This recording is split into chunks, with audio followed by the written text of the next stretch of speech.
All right, y'all. We back with part two. So, and for y'all who don't know, I'm outside because I was hiking.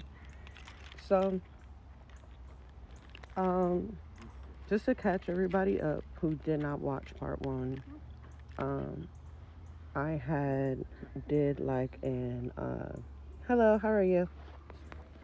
I had did an Instacart order. And the Instacart order traumatized me a bit because, for one, it was my last Instacart order. I had to go to the store and pick up 33 units. Um, and I decided to bring my daughter with me because she begged both me and my husband if she could come. My daughter, I'm not going to tell you her exact age, but she is almost in middle school. So um, I had her sitting in a front seat. I moved her to the front seat when we pulled up to the apartment complex because I wanted her to stay in my view. I had nothing in the back seat. Everything was in the trunk. The reason why I moved her to the front seat is because we were in a sketchy area.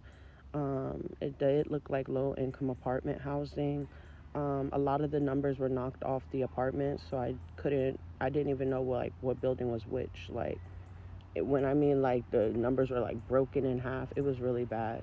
Um, the area looked very, very, very, very sketch, and it already showed that I was there, so I couldn't even like turn around. Um, and the people had ended up messaging me on Instacart asking me where I was because they saw that I had arrived, but I guess my GPS and navigational system took me to the other side of the apartment. They were by the back area per se. But long story short, it was about seven boys that walked up to my car for the order.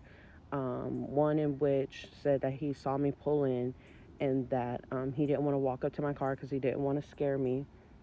But after he said that, all these other boys came running out the middle of the apartment, like in between the apartments. And one of the boys in particular, and these boys had to be teenagers, they had to be between 15, 16, 17. The youngest one that I saw, he looked like he was 13 or 14. But long story short, one in which showed me, like, this is our order. He put it up to my window. I saw that I was the one that was doing the delivery, and it had showed that I had arrived. That boy, he had an AK-47, okay, tucked in his shirt. The base was leaning forward. The drum on the side was hanging out the side of his shirt, and the nose of the gun was like tucked in his pants. Scary, scary, scary experience because you just walked up to my car like that. One of the boys automatically opened my back door, and I was just like, "Can you not open my door?" I said, "Your stuff is in the trunk." They wouldn't even let me get out the car. They automatically just opened my door. So I popped the trunk for him. I let them grab the stuff, and they were like, "Y'all come grab the stuff." While they're grabbing the groceries, like two more boys came out the middle of the apartments, y'all. Like it's like more boys just kept coming out from the middle of the apartments. I'm like, where are they coming from? And another one arrived with a handheld gun. So the one with the handheld gun and the AK-47 were standing by my door while these boys was over here my grabbing their groceries out of my car. Um, like I said, it was a traumatic experience because my daughter was there. She was scared. She saw the guns, and it was just like a lot. I am gonna say that in our area, had already sent out warnings, basically stating like that some people were being robbed with Uber Eats, Instacart, and stuff. So my lesson learned, first of all, my daughter could never ride with me again. Just for her safety, I don't want her riding with me.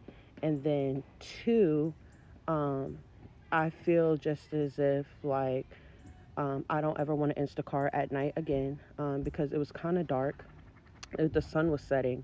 Um, so the area that I was in, it just wasn't the right time to be out there at night. These boys, I'm like, where are their parents? I understand like now how much of a blessing it is. Well, I've been understood that. of how much of a blessing it is just to have some people that give a F about you. Because if they had a guardian, if they had a parent, if they had an older sister or older brother that actually cared about them or that actually valued them, I know that they wouldn't just sit here and be having AK-47s and guns with them. Um, I understand, like, all of this is, like, a bit much, life in general. So these boys are just out here trying to survive. But when I mean it was just scary, it was scary. And the dude with the AK-47, he was the last one to grab the water bottles, right? And he, hold on, y'all, one sec.